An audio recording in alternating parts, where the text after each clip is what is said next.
a disaster strike, one of the first things, one of the first options the governor has when locals need more resources is to call out the Guard.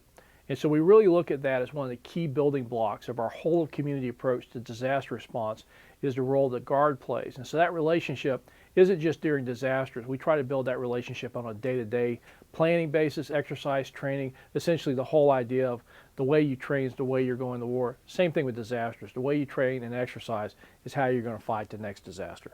Being in government, the tendency is we always look at disasters from the lens of government and respond through that lens. But that's not what happens in disasters. Disasters hit communities. And so by taking the whole of government approach, we step back and go, government's part of this team, but so are the residents and the survivors of that disaster, the business community, volunteer and other groups. And if you're not really looking at it from the standpoint of the community and looking at it from the standpoint of all the resources, you oftentimes get tunnel vision and you may come up with what I call government-centric problem solving when there were better options and better resources right there in the community that were never exercised. Well, I think it's been a good progression as we see each other both as allies in building the team, but also working very closely when disasters happen. It's our ability to work with NGB, looking behind the scenes what's going on as states are being impacted by disasters, as adjutant generals are reaching out to other adjutant generals, and we're starting to anticipate the type of resources.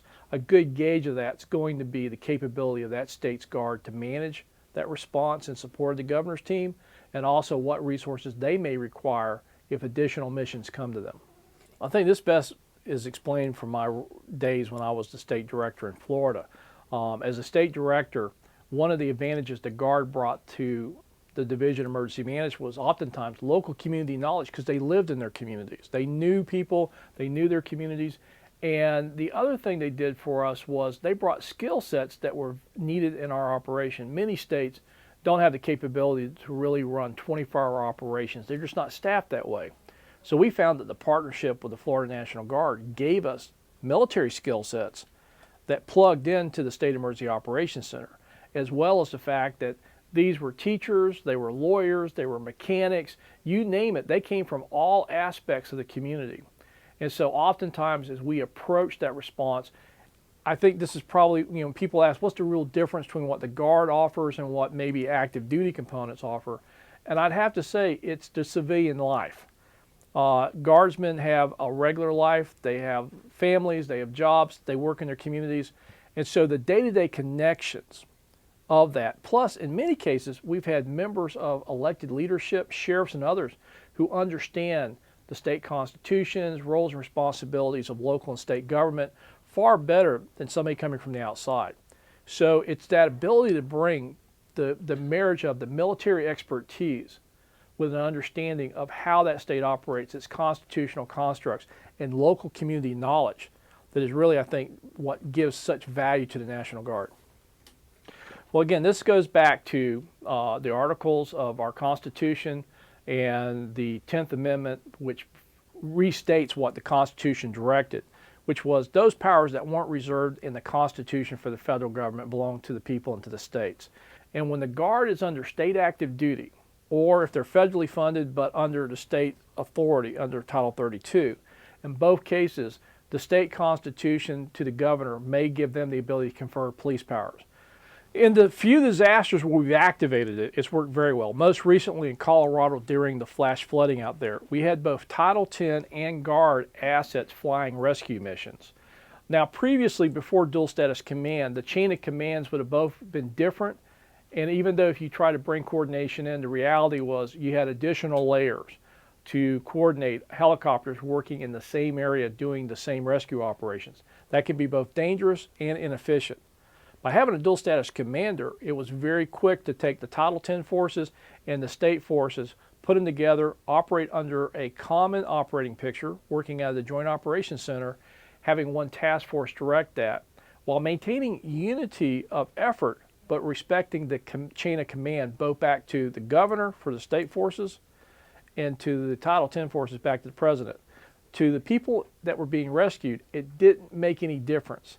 A helicopter showed up and rescued them.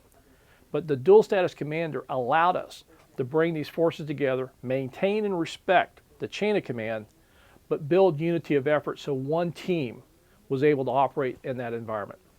Well, for FEMA, it's really been transparent. I think for the Guard, though, this is an extraordinary role to be sitting in the tank, being part of the Joint Chiefs, looking not only at domestic operations, but also the support of the Guard as part of the total force package. I think it's also given the tank, the other chiefs, an insight into domestic operations, disaster response, and the Guard's day-to-day mission that I don't think they always saw. So I think, again, I would defer back to General Grass, but I think it's fascinating to me that we've now elevated the Guard to be part of that team. Oftentimes that was always focused on the warfighting mission, but because the Guard also has the domestic support to their governors, it's an insight, I think, to the other service chiefs what the Guard's day-to-day role back in their home states are on state active duty can be. Well, I think what you saw in Boston is the result of a lot of planning for efforts to deal with the potential of this threat, but more realistically, it was because these were support troops brought in for the Boston Marathon. And it was that ability to quickly shift from a planned event into an immediate response, which has been the hallmark of the Guard, whether it's been the quick reaction forces that are on standby for civil disturbances, or the planned events where the Guard is given advance notices there, to when you get that call to report into your armory that you have a deployment that's coming up and you need to be somewhere quick.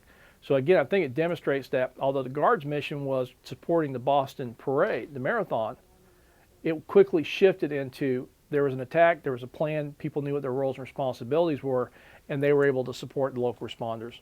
Well, I've been to a lot of states, and I always, when I walk in, I know that the Guard and the State Emergency Management Office are tight, they have a good team, they work together, that's really a plug-and-play situation. We just plug into the team and go to work. Where you don't have that relationship, it's a challenge.